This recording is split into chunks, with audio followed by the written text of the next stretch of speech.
over 30 speaking events. I traveled to 4 different countries, including Spain, Singapore, Malaysia, and London, and I signed over 1,000 copies of the book. This time last year, I launched I Am My Brand, and it was crazy.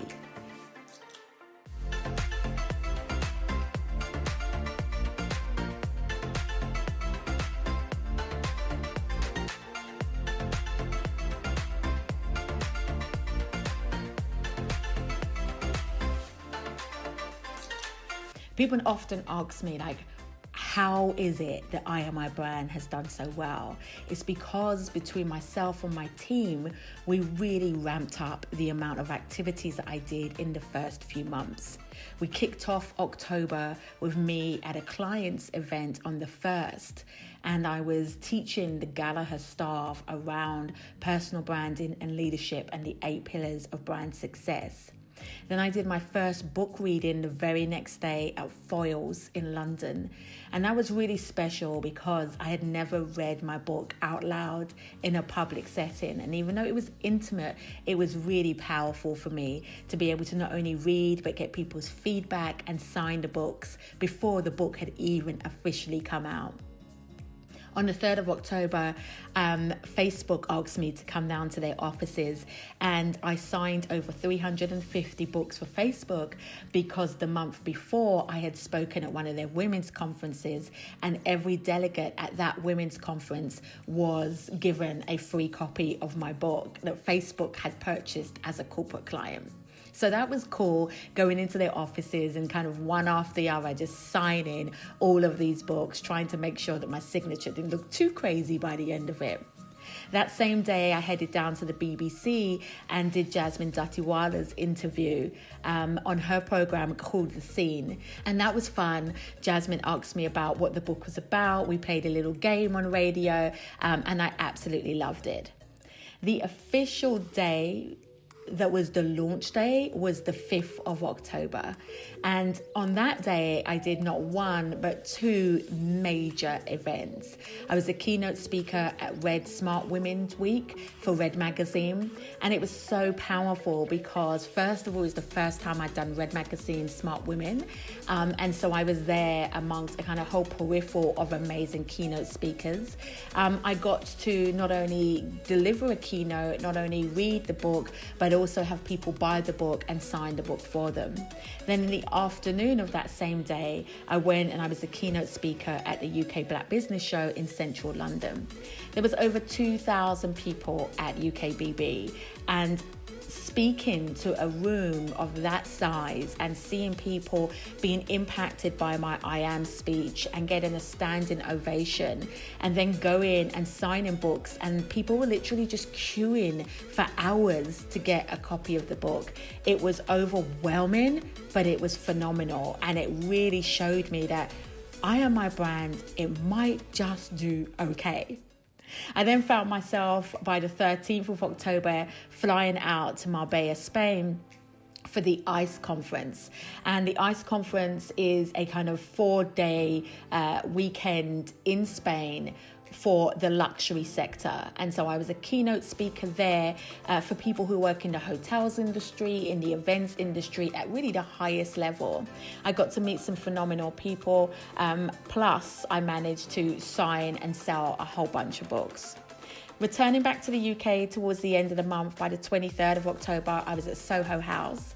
And it's been a dream of mine to do something at Soho House because, you know, it's the infamous Soho House, right? And so I was there.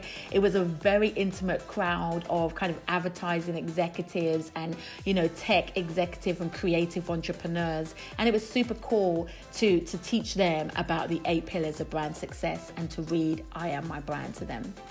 Then I went from one extreme to the other. So from Soho House, I then found myself at Ruach's Empowerment Shower, which is, you know, one of their church female women's ministry conferences.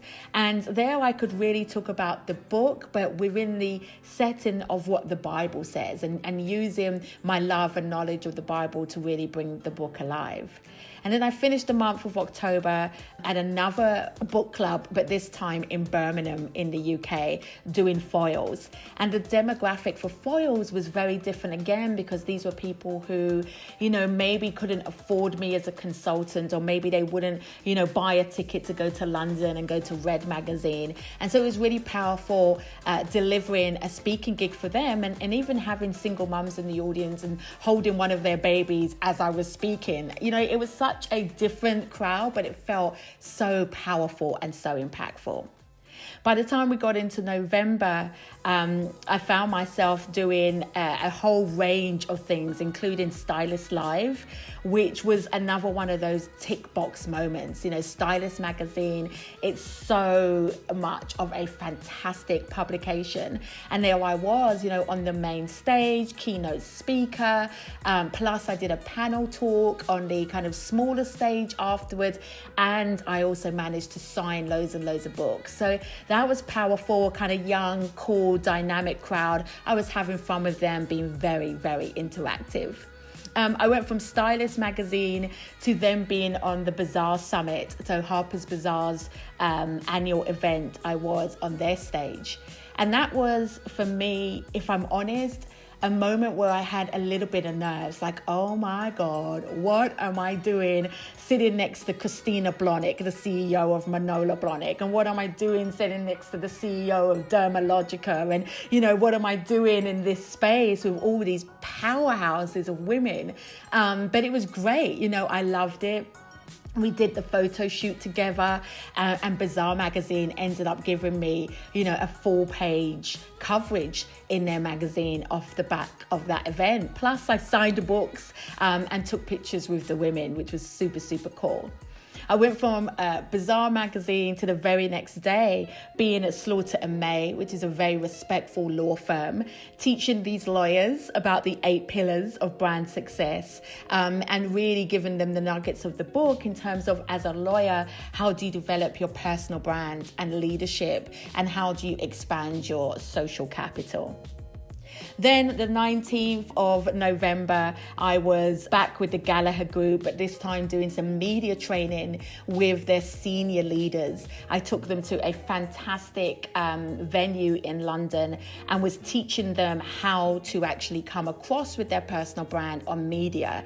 So it was like I was taking elements of the book and bringing it alive for them in the media training, and really showing them how you come across on TV and radio, and how you really work the camera and get your messaging right. So that was super powerful to bring the book alive. The very next day, I was then back in the media myself, doing BBC Media Trust, but this time working with young people on how they can build their personal brands, and teaching for my book for these young people who are, the future executives tomorrow, the future leaders tomorrow, and showing them how to develop their personal brand. Then the highlight of my November was jumping on a plane and doing a 3-country tour across Southeast Asia, which was mind-blowing. I literally kicked off the tour in Malaysia. When I was at Malaysia, I spoke at the Bank of Islam. I spoke across the country at various different places outside of Kuala Lumpur, as well as Kuala Lumpur, the main city. I signed books. I took pictures with people. I met people firsthand who have been following me on social media, and really was encouraging them both in small masterclasses as well as kind of university settings. And then if that wasn't enough, then I took a drive across the border and went to Singapore. And it was my first time going to Singapore and meeting, the retailers out there who have been supporting the book in Southeast Asia, who were really pushing the book in Southeast Asia, and being able to sign books out there and meet, fans and talk to them about what it is that they're trying to do, building their brand. I got to see the sites in Singapore, as well as spend some time teaching. And then I did a little bit of work on kind of Southeast Asian TV as well, going on there and talking about the book, and talking about how companies and countries can think about building their brand, and taking the 8 pillars of brand success from I Am My Brand, but really applying that to the Malaysian government and the Malaysian country brand, which was super amazing and fascinating. And then at the end of it, I came back and finished the 2-month period at the Labour Party annual Christmas dinner. And it was their annual gathering, and I was their keynote speaker, and I was introduced by London's Mayor Sadiq Khan. I mean, it was such a powerful way to close the year out and such a powerful way to launch I Am My Brand. When I look back on all of that, I'm so grateful. It was tiring. I was exhausted by the end of the year, but to be able to do 30 speaking events across 4 different countries and sign over 1,000 books really set the trajectory of the book doing so well. So what's my teaching in all of this? It isn't easy. There is a lot of hard work, but honestly, if you just keep your foot on the pedal, it is possible. I am my brand.